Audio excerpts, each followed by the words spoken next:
सीमित रह गई। और इस असफलता के बाद लैब में सन्नाटा उतर आया था। लैब में उस सुबह एक अजीब सी खामोशी थी। कभी जिन स्क्रीन पर डेटा की लहरें बहा करती थीं, आज वहां सिर्फ अस्थिर ग्राफ दिखाई दे रहे थे। कॉफी मशीन पर धूल की पतली परत जम चुकी थी और पूरे कमरे में बस एक हल्की सी इलेक्ट्रॉनिक गूंज थी, मानो मशीनें खुद भी कुछ सोच रही हों। विनय अपनी टेबल पर बैठा कंप्यूटर स्क्रीन पर झिलमिलाते एरर लॉग फाइल्स को देख रहा था। लाल रंग में ब्लिंकिंग शब्द बार बार सामने आ रहा था। Trial aborted. उसने गहरी सांस ली। रात भर वो लैब में ही था, ना कुछ खाया ना सोया, बस उसी सवाल में डूबा रहा। क्यों नहीं समझ पाई मशीनें वो जो इंसान सहजता से महसूस कर लेता है। बगल की टेबल पर जेसन, जो प्रोजेक्ट का टेक्निकल हेड था, अपने नोट्स पलट रहा था। उसने कहा, "We did everything right. The algorithms, the sensory codes, even the neural mapping. But the prototype behaved like a mirror, logical, not emotional."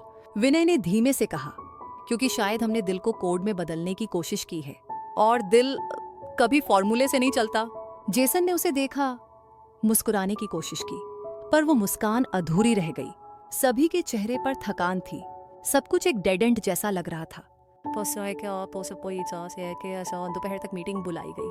Conference hall में साइंटिस्ट्स, इंजीनियर्स और बोर्ड मेंबर्स एक एक कर आकर बैठे। टेबल के बीचों बीच बड़े स्क्रीन पर प्रोजेक्ट का शीर्षक चमक रहा था, नेक्सस 9 इमोशन सिंथेसिस एक्सपेरिमेंट गो। क्लिफर्ड, प्रोजेक्ट डायरेक्टर, बोले, "friends, this is not failure, this is feedback." पर उनके चेहरे पर भी वही निराशा थी, जो बाकी सबके भीतर दबे स्वर में बोल रही थी।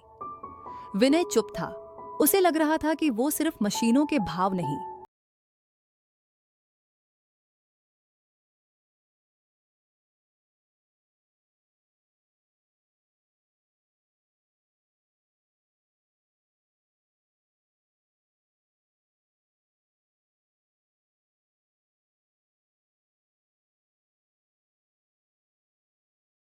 तार कर रहा हो।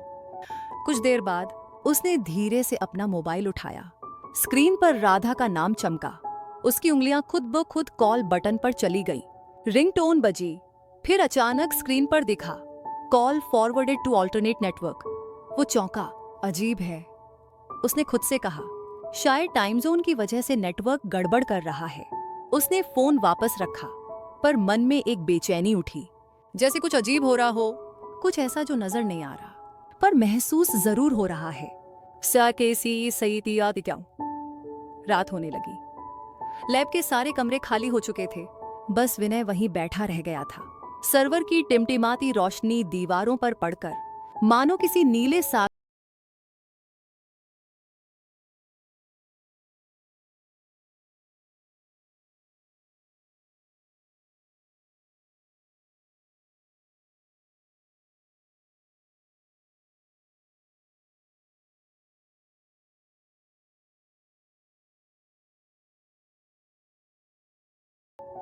वो चौंका।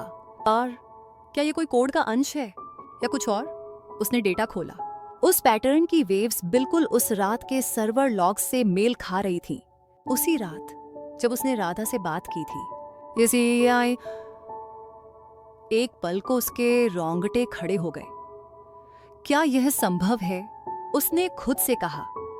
क्या उस कॉल के दौरान कुछ रिकॉर्ड हुआ था, या ये सिर्फ नेटवर्क इंटरफेरेंस है? उसने सिस्टम लॉग खोला। वहां एक अनजान फाइल दिखी, आर सीक्वेंस ऑटोलॉग। फाइल एन्क्रिप्टेड थी। पासवर्ड पूछा गया। विनय ने कई प्रयास किए, पर फाइल नहीं खुली। उसने लॉग टाइम देखा, 3:42 AM। वही समय जब उस रात कॉल खत्म हुई थी। वो पल भर के लिए ठिठक गया। उसी समय राधा के फोन पर भी तो कॉल टाइम यही था, 3 घंटे 42 मिनट। उसके भीतर कुछ हिल गया, जैसे दो दुनियाओं के बीच कोई अदृश्य पुल बन गया हो।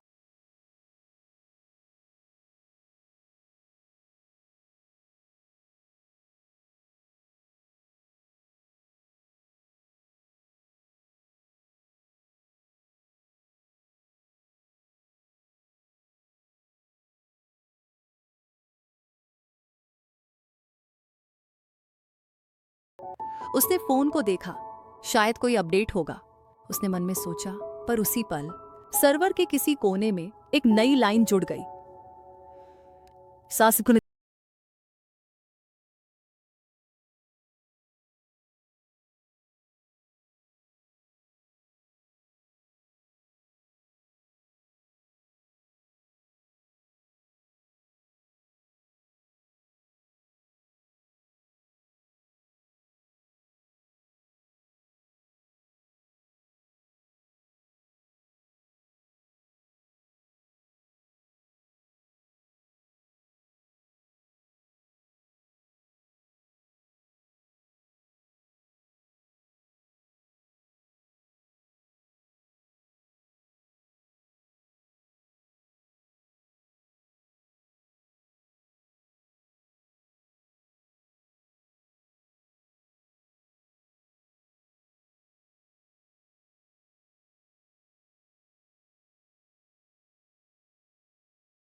ये थे कहानी हर एक दिल की, जहां हर कहानी एक धड़कन से जन्म लेती है और किसी दूसरे दिल की फ्रीक्वेंसी में समा जाती है।